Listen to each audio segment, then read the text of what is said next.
Voltando à protagonista, ela aperta o punho com força e fala: "Vá embora, porque não tenho mais nada para te dizer."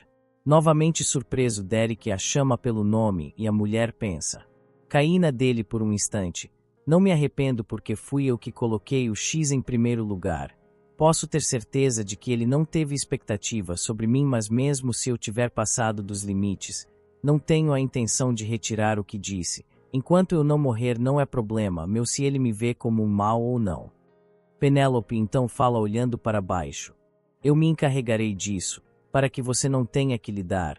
Deixe como está, não importa se vou morrer ou ser presa.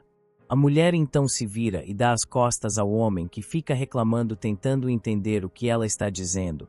A protagonista simplesmente se senta na cama de costas para o homem, o ignorando. Derek fica descontente e frustrado com a mulher e se vira indo embora. A protagonista, vendo isso, dá um sorriso e pensa: ele foi realmente embora, abandonando sua irmã mais nova em um lugar como este, sem nenhum tipo de arrependimento. Sim, costumava ser assim antes. Quando guardei o presente que recebi dele no joalheiro, pensei que talvez nossa relação estivesse melhorando um pouco, mesmo que a relação amigável entre um homem e uma mulher não seja o objetivo. Não seria ruim ter amizade entre irmãos. Também me ajudaria a chegar ao final sem salva, mas foi tudo ilusão minha. Olhando afiadamente de maneira pensativa, a mulher continua seus pensamentos. Mesmo que não me ajude, chegarei à linha correta. Posso resolver sozinha. O cenário muda e no dia seguinte, na sala de conferência do Palácio Imperial, uma voz manda que a senhorita Penélope Eckhart entre.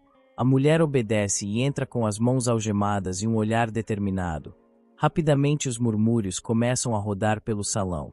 Enquanto caminha, a protagonista pensa em como as algemas não estão tão apertadas e ainda lhe deram um vestido. Para uma criminosa que atacou vários nobres, o tratamento é bem generoso, incluindo o que está em curso na sala de reunião do Palácio Imperial, onde só podem entrar os nobres de alto escalão.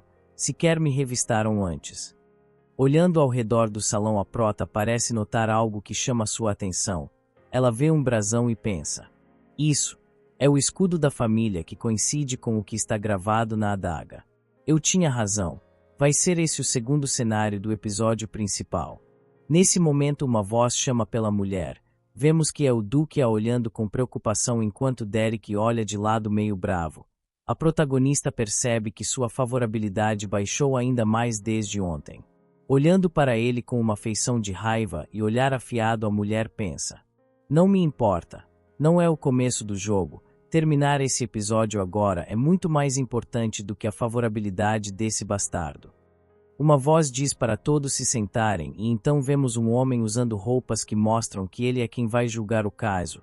Esse homem então fala: enquanto o imperador está fora de casa e o príncipe herdeiro não se encontra em condições de comparecer, o ministro da Justiça foi nomeado para presidir o julgamento. Levante sua mão caso tenha algum problema com isso. Nenhum dos presentes faz objeção e a protagonista pensa: muitas vezes acontecia quando o príncipe herdeiro estava em guerra e alguém precisava fazer isso. O ministro da Justiça é honesto e rigoroso, um personagem apto para presidir um julgamento. Por isso não tenho nada a perder. Princesa Eckhart. O ministro juiz fala. A mulher responde com um sim e o homem, com o olhar afiado, diz: ao longo do concurso de caça, foi julgada e acusada por assassinato, de um total de 7 nobres, em honra às pessoas do Império Eorca. Você jura enfrentar o julgamento com total sinceridade? Humildemente a protagonista fala: juro por minha plena sinceridade. O juiz logo diz: bem, então começaremos com as declarações das vítimas. Pode começar, Visconde. Penélope e esse tal Visconde se encaram determinados e com isso o evento do julgamento começa. O homem então fala: no dia de ontem 7 pessoas, incluindo Gaboil e eu, nos reunimos para adentrar na profundidade da zona de marcação dourada para capturar o urso e felizmente nós encontramos um. Depois de uma luta agitada com o urso, estávamos a ponto de ter êxito na caça. Foi então que de repente a senhorita Penélope apareceu e nos apontou uma besta. Estava nos ameaçando para entregar a presa. As pessoas começam a murmurar depois das palavras do homem e o Duque fica irritado com tudo isso. Penélope olha de lado sem se importar muito enquanto pensa. Manipulação. Voltando ao Visconde, ele fala: foi uma presa que capturamos primeiro. Por isso, tratei de convencê-la a procurar outro urso juntos, mas ela permaneceu na mesma. O juiz pede que o Visconde continue a falar e o homem diz. Enquanto isso, o barão Tullet começou a discutir com a senhorita. Nesse momento, a senhorita disparou sem hesitação. Nesse momento, um punho bate na mesa com força. Vemos então o Marquês Ellen gritando revoltado. Como pode ser tão cruel? As pessoas no julgamento concordam com ele. Penélope, com um olhar afiado, o encara e, voltando ao Visconde, ele continua as acusações. Em meio ao pânico do momento, a princesa aproveitou para nos atacar. Todos acabamos gravemente feridos e perdemos a consciência. Quando recuperei a consciência e abri os olhos, já haviam me trazido ao acampamento. Foi graças ao meu grande amigo, o barão Tullet. Penélope então pensa. Isso mesmo, as peças do quebra-cabeça estão se montando uma por uma. Foi assim que me incriminaram como a assassina do príncipe herdeiro.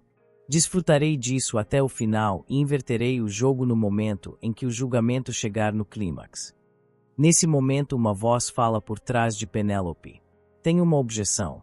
A mulher olha para trás e vê Derek dizendo. A besta de Penélope não tem a finalidade de ser totalmente letal. É unicamente útil e eficiente para a caça de animais pequenos, e o tipo de magia que possui é para atordoá-los e, entre seus efeitos, também causa certa perda de memória a curto prazo. O Visconde encara o jovem Eckhart, que segue a falar com firmeza. Ainda assim, você assegura que foi golpeado pela besta de Penélope. Me pergunto, então, como se lembra tão detalhadamente da situação?